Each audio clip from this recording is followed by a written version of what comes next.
一道通电的铁网墙，两个天壤之别的童年世界。这边是德国军官的孩子，一身精致的衣服，一双湛蓝的眼睛，还有着一脸纯真的笑容。而铁网的另一头，脏不拉几的囚服，参差不齐的牙齿，看起来就一脸饥饿的样子。这是一名犹太儿童。在解读之前，我要提醒各位看官，如果你看完之后只是为一个小男孩而伤心，那么你是真的有种族歧视了。男孩一家跟随父亲从柏林搬到乡下的新家，新家看起来气派威严，不过对于8岁的孩子来说，这里是阻止他成为探险家的监狱。而且新家里还有看起来很奇怪的人。菜农进门的第一句话不是你好，而是对不起。一个永远没有笑容的副官，还有一个穿着条纹睡衣的佣人。在院里玩耍的男孩突然发现角落的一道小门，强烈的好奇心驱使他穿过小门去探险，可不巧被窗边的妈妈拦下。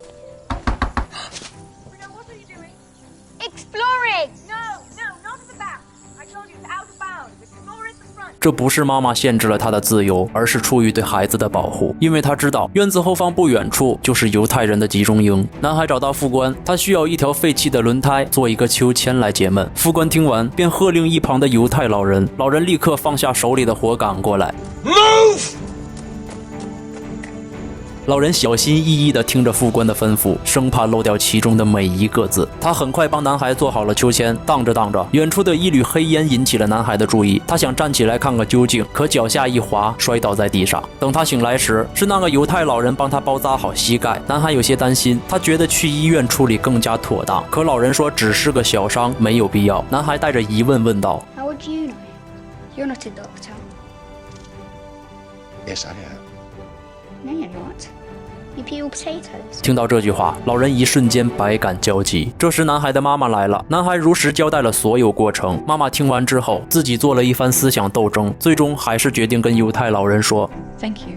老人明显听到了这句话，不过他没有抬头，更没有应答。不是他不礼貌，而是他真的不敢接下一句。一个偶然的机会，男孩躲开了父母的监控，像个真正的探险家那样跑到屋外未知的世界冒险，童话般的挥舞着手中的长剑。但他不知道自己即将遭遇的是一个真实的地狱。一处被铁网圈起来的地方吸引了男孩的注意，在铁网的另一面还有一个跟他年龄相仿的睡衣男孩，不过他面容苍白，那似乎无力抬起的脑袋与年龄不符的紧锁的眉头让人顿生怜悯。男孩非常好奇铁网内的那片土地，他觉得这是一个和自己生活截然不同、具有强大诱惑力的乐园，正等待着自己去探险。两个孩子互相交流着彼此世界的差异之处。在睡衣男孩的口中，铁网内的世界变得更加让他无法理解。为什么他们每天都要穿睡衣？为什么铁丝网里不可以玩球？为什么衣服上的号码不是用来玩游戏的？而睡衣男孩的爸爸明明是修钟表的，现在又为什么要每天补鞋子？因为在他的世界里压根就没有奴役这回事。还有那股散发着恶臭的黑烟，自己的父亲明明说烧的是垃圾，但在睡衣男孩妈妈的口中又变成了烧的是旧衣服。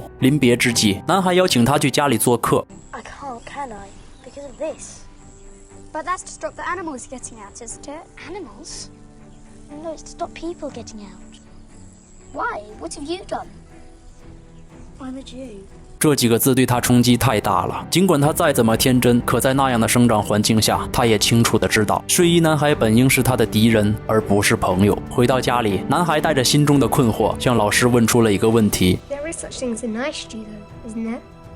If you ever found a nice Jew, you would be the best explorer in the world.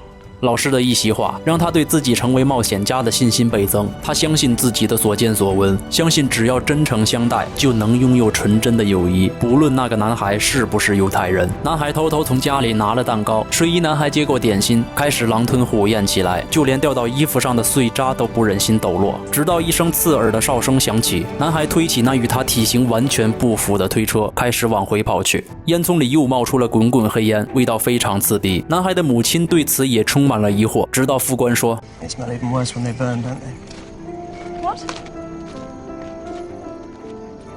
母亲震惊了，此刻她终于得知，那些冒出的刺鼻的黑烟烧的并不是什么垃圾，而是犹太人。为此，母亲情绪一度崩溃，她和丈夫发生了激烈的争吵，谴责她的虚伪与残暴。晚宴上，一名犹太佣人倒酒时碰倒了酒杯，被副官拉出去，上来就是拳打脚踢，凄厉的叫喊声从门外传来。第二天，保姆跪在地上擦洗地板，而那个犹太佣人从此再也没有出现过。这天，男孩发现穿睡衣的朋友竟然在自己家里，他欣喜万分，看到他一直直盯着点心看。男孩拿起一块递给他吃，正在他狼吞虎咽的时候，被副官当场揪住了。他赶紧解释道：“男孩是他的朋友，是他拿给自己吃的。”副官转头向男孩求证，面对咄咄逼人的副官，男孩害怕了。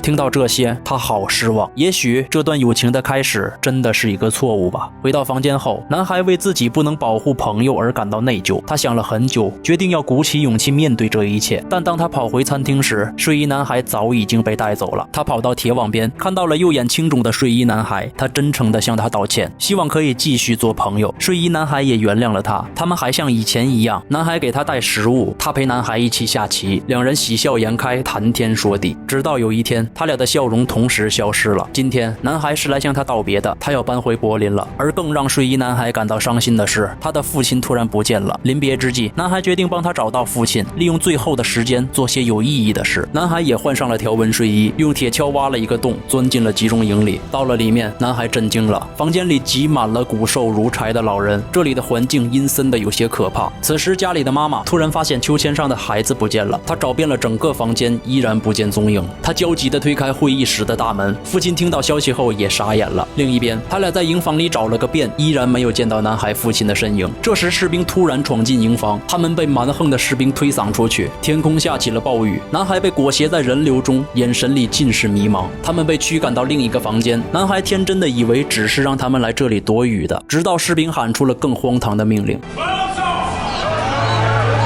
铁网外，男孩的父亲已经找到了那个洞口，看着地上散落的衣服，他开始加快了脚步。这时，房间里的犹太人已经集合完毕，士兵锁上了厚厚的铁门，关上了仅有的一道小窗。所有人都显得非常惶恐，男孩则更加的害怕。他根本不知道自己即将面对的是什么。他拉起了睡衣男孩的手，这时灯灭了。等再有细微的光亮照进来时，头顶出现的竟是一个戴着防毒面具的军官。男孩瞪大了眼睛，十分畏惧。随着黑色粉末的落下，房间里慢慢变黑。铁门外传来一阵阵撕心裂肺的吼叫声。这时，男孩的父亲终于赶到，可是他来晚了。